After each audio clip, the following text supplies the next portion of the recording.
রাজ্যের সাধারণ মানুষের জন্য একসঙ্গে দুটি বড় আপডেট সামনে এসেছে। একদিকে বেকার যুবক যুবতীদের জন্য যুব শক্তি ভরসা কার্ড প্রকল্পে অক্টোবর থেকে আবেদন শুরুর সম্ভাবনা তৈরি হয়েছে, যেখানে যোগ্য প্রার্থীরা মাসিক 2000 থেকে 3000 টাকা পর্যন্ত আর্থিক সহায়তা পেতে পারেন। অন্যদিকে বাংলার বাড়ি প্রকল্পে প্রথম পর্যায়ে প্রায় 10 লক্ষ পরিবারের অ্যাকাউন্টে সরাসরি টাকা পাঠানোর প্রক্রিয়া চলছে। তবে দুই ক্ষেত্রেই চূড়ান্ত সুবিধা পেতে আবেদনকারীদের যোগ্যতা যাচাই করা হবে। সরকারি বিজ্ঞপ্তি এবং প্রশাসনিক নির্দেশিকার দিকেই এখন তাকিয়ে রয়েছেন লক্ষ লক্ষ উপভোক্তা এবং চাকরি প্রার্থী।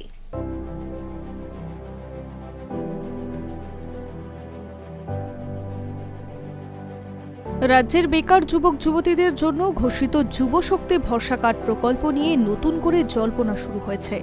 দীর্ঘদিন ধরে এই প্রকল্পের নিয়ম, আবেদন পদ্ধতি এবং ভাতা প্রদানের সময়সূচি নিয়ে আলোচনা চলছিল। এবার সূত্র মারফত জানা গিয়েছে, আগামী অক্টোবর মাস থেকে এই প্রকল্পের আবেদন প্রক্রিয়া শুরু হতে পারে। যদিও এখনো পর্যন্ত রাজ্য সরকারের পক্ষ থেকে এই বিষয়ে কোনো আনুষ্ঠানিক বিজ্ঞপ্তি প্রকাশ করা হয়নি, তবুও সম্ভাব্য সময়সূচি সামনে আসতেই আগ্রহ বেড়েছে চাকরি প্রার্থীদের মধ্যে। রাজ্য বাজেট পেশের পর মুখ্যমন্ত্রী শুভেন্দু অধিকারী জানিয়েছিলেন, অক্টোবর মাস থেকে যুবশক্তি ভরসা কার্ড প্রকল্প চালু করার পরিকল্পনা রয়েছে। সেই ঘোষণার পর থেকেই বেকার যুবক যুবতীরা প্রকল্পটি নিয়ে আশাবাদী হয়ে উঠেছেন। প্রশাসনিক সূত্রের দাবি, সবকিছুর পরিকল্পনা অনুযায়ী এগোলে অক্টোবর মাস থেকে আবেদন গ্রহণ শুরু হয়ে যেতে পারে এবং আবেদন যাচাইয়ের পর নভেম্বর মাস থেকে উপভোক্তাদের অ্যাকাউন্টে ভাতা পাঠানো হতে পারে।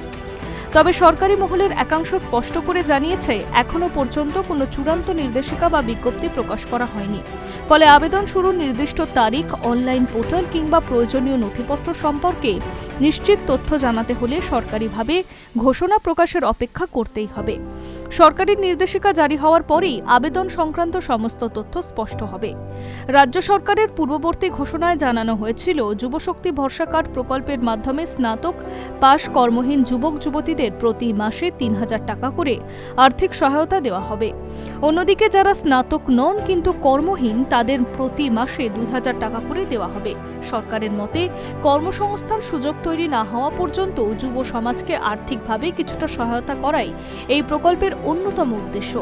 তবে এই সুবিধা পাওয়ার জন্য আবেদনকারীদের কয়েকটি গুরুত্বপূর্ণ শর্ত পূরণ করতে হতে পারে। সম্ভাব্য নিয়ম অনুযায়ী আবেদনকারীকে অবশ্যই ভারতীয় নাগরিক হতে হবে এবং পশ্চিমবঙ্গের স্থায়ী বাসিন্দা হতে হবে।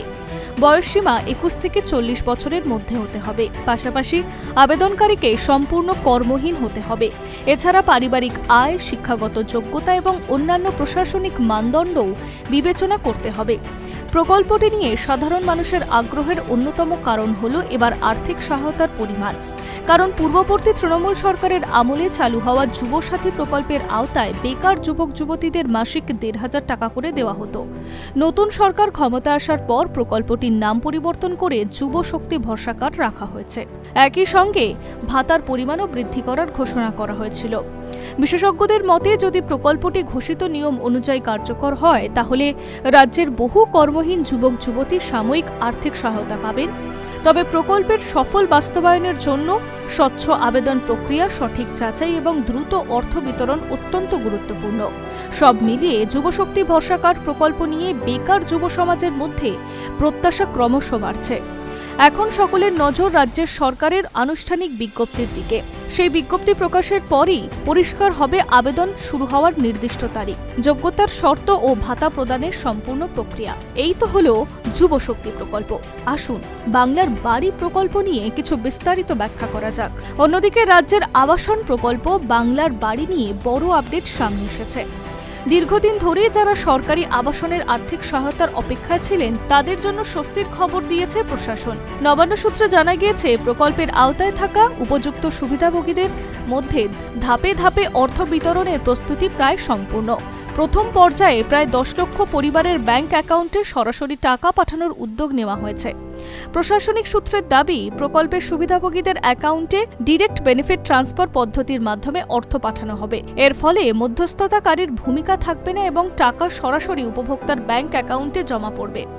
সরকারের তরফে জানানো হয়েছে, যোগ্য ও যাচাইকৃত আবেদনকারীদেরই এই সুবিধা দেওয়া হবে। উল্লেখ্য, পূর্ববর্তী সরকারের আমলে কেন্দ্রীয় আবাসন প্রকল্পের সমান্তরালে রাজ্যে আবাসন সংক্রান্ত একাধিক উদ্যোগ নেওয়া হয়েছিল। পরবর্তীকালে রাজনৈতিক পরিবর্তনের পর প্রকল্পের বকেয়া অর্থ প্রদান এবং অসমাপ্ত কাজ সম্পূর্ণ করার বিষয়ে নতুন করে উদ্যোগ নেওয়া হয়। সেই ধারাবাহিকতায় এবার বাংলার বাড়ি প্রকল্পে আরও সক্রিয়ভাবে বাস্তবায়নের পরিকল্পনা নেওয়া হয়েছে বলে প্রশাসনিক মহলে আলোচনা শুরু হয়েছে। সূত্রের খবর, প্রথম পর্যায়ে যারা ইতিমধ্যেই প্রকল্পের প্রথম কিস্তির অর্থ পেয়েছেন এবং বাড়ি নির্মাণের কাজ নির্দিষ্ট পর্যায় পর্যন্ত এগিয়ে গিয়েছে তাদের অগ্রাধিকার দেওয়া হবে।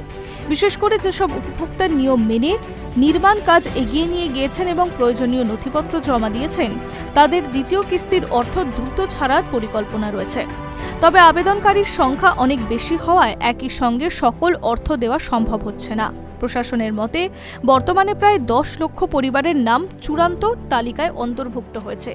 বাকি আবেদনকারীদের মধ্যে অনেকের সমীক্ষা, নথি যাচাই এবং যোগ্যতা নির্ধারণের কাজ চলছে। ফলে যাচাই প্রক্রিয়া সম্পূর্ণ হওয়ার পর তাদের নাম পর্যায়ক্রমে তালিকাভুক্ত করা হবে। এছাড়া কিছু আবেদনকারীর ক্ষেত্রে আপত্তি, পুনর্বিবেচনা এবং ট্রাইব্যুনালে জমা দেওয়ার আবেদনের বিষয় খতিয়ে দেখা হচ্ছে। যাদের আবেদন গ্রহণ করা হয়েছে এবং পরবর্তী যাচাইয়ে তারা যোগ্য বলে প্রমাণিত হয়েছে, তারাও ভবিষ্যতে এই প্রকল্পের সুবিধা পেতে পারেন বলে জানা গিয়েছে। সেই কারণে চূড়ান্ত সুবিধাভোগীদের সংখ্যা বাড়তে পারে বলে মনে করছে প্রশাসন। সরকারি মহলের দাবি, আবাসন প্রকল্পের মূল লক্ষ্য হল প্রকৃত দরিদ্র ও গৃহহীন পরিবারগুলিকে নিরাপদ বাসস্থানের সুযোগ করে দেওয়া। তাই তালিকাভুক্তির ক্ষেত্রে স্বচ্ছতা বজায় রাখতে বিশেষ গুরুত্ব দেওয়া হয়েছে। কোনো ভুয়ো আবেদন, ভুল তথ্য বা অযোগ্য ব্যক্তির নাম তালিকায় থাকলে তা বাতিল করা হবে। প্রতিটি আবেদনে একাধিক স্তরে যাচাই করার পরেই অর্থ ছাড়া হবে। প্রশাসনের বক্তব্য, সরকারি অর্থের সঠিক ব্যবহার নিশ্চিত করতে কঠোর নজরদারি চালানো হচ্ছে। একই সঙ্গে প্রকৃত সুবিধাভোগীরা যাতে কোনোভাবেই বঞ্চিত না হন সেই দিকেও নজর রাখা হচ্ছে। ফলে যারা ইতিমধ্যে আবেদন করছেন তাদের ধৈর্য ধরে সরকারি ঘোষণার দিকে নজর রাখার পরামর্শ দেওয়া হয়েছে। সব মিলিয়ে বাংলার বাড়ি প্রকল্পের মাধ্যমে লক্ষ লক্ষ পরিবারের পাকা বাড়ির স্বপ্ন পূরণের পথে আরও এক ধাপ এগোতে চলেছে রাজ্য সরকার। প্রথম পর্যায়ে 10 লক্ষ পরিবারের অ্যাকাউন্টে অর্থ পৌঁছানোর সম্ভাবনা তৈরি হওয়ায় উপভোক্তাদের মধ্যে নতুন করে আশার আলো সঞ্চার হয়েছে। High News network.